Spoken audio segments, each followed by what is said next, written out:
think that's the future of our country, our kids. I was going to ask you if there's a lot of, at the very least, anxiety as it relates to where our children are at, where our teens are at, where our early adults are at, young adults are at in terms of their development, what they're giving to the community, and even how people interact with them, how they perceive, how others perceive them, and how they perceive themselves.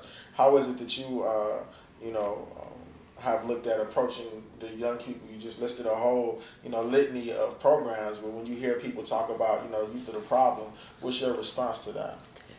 Well, remembering that I have a senior community, looking through the eyes of a senior, these children don't look like theirs.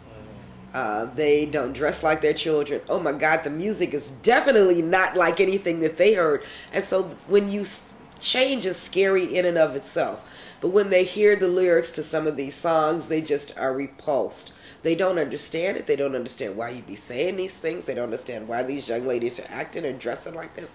So that is because of the fact that there is a divide and they're not interacting. So to the extent that we can get them out there interacting with children, I think you can bridge some of that. Children and teenagers and young adults are not the problems. They are actually acting out their frustration because of all of the problems. And these are problems that society created. They didn't create them. They didn't create the unemployment. They didn't send all the jobs away to China and India and Indonesia. Somebody else did that. Some government official did that. So there are no jobs for young men who don't want to go to college. They used to be able to come out and work at the plants when I was growing up. Those plants don't exist anymore. They didn't create the educational system that has nothing for them and is pushing them out of schools, so that they have no motivation to stay in school and try to get a degree, because there's nothing there at the end of that for them that they can see. So they feel hopeless. They didn't do those things. They didn't create the poverty and the spiral of single parent households. They didn't do any of that, but they are just suffering the consequences of all of these decisions that other people made. And and I don't know if it's unintended or intended, but these are the consequences. So seeing that, we have to say, okay, what are we going to do to bring them back in? And so we have to begin, I think we're doing what we're doing with the young people to try to keep them from getting lost. But we have to create a program for that in-between group, and we have to bring them back in and say, okay, let's talk about this. Now, you understand, young person, that when you talk to my grandmother over here, that she doesn't use vulgarity. She doesn't curse. She thinks that's horrible. So just for the sake of this 5-minute conversation, squash that, and then let's talk. Right. And then you understand, Grandma, that he is not going to, he doesn't see anything wrong wearing his pants baggy, and so don't come to him with value judgments. And then we might be able to have some real conversations. Right. Because oftentimes it's those things that are unspoken that keep us from being able to get to the heart of the matter. That's right. People are mad about stuff that they're not talking about, and you attack the young person because of the dress, he automatically shuts down. You come on talking to the senior with vulgarity, profanity that they think is vulgarity, then they're automatically shutting down. They're defensive. So we get past that and we can talk. And we do that at the basketball games.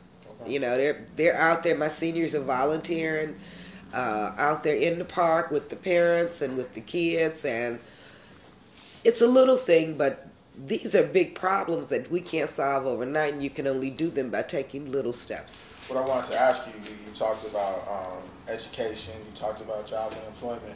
Are those the biggest issues that you see confronting your community right now, or are there others? Well, they are. The public safety is the number one statement that people give when they say, what's the most important thing in your ward? That's the number one answer, public safety. Everyone is concerned about public safety. So public safety is directly related to the quality of education. It's directly related to the poverty in your community. It's directly related to the economic development of your community, the services you have, the recreational activities or the lack of recreation, the concentration of poverty in communities as opposed to spreading it out all over the city.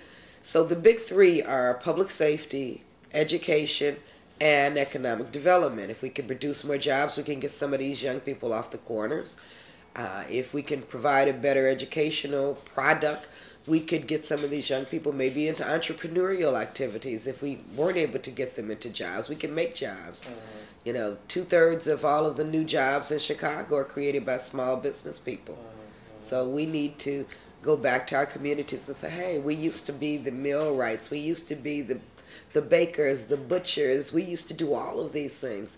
And then we got out of wanting to be retailers and wanted to go and work in some office on the 43rd floor. In the role of alderman, how do you help to facilitate those things? You know, are those things within the scope of what you do, or are there things that you need other folks to come in and bring resources and or, I guess, influence to the table to make those things real? There's nothing that we do that we can do alone. We have to work with the community for every single thing that I've talked about. Every single thing. If it's just even public service, even the city services. I don't know that your tree needs repairing or cutting down until you call me.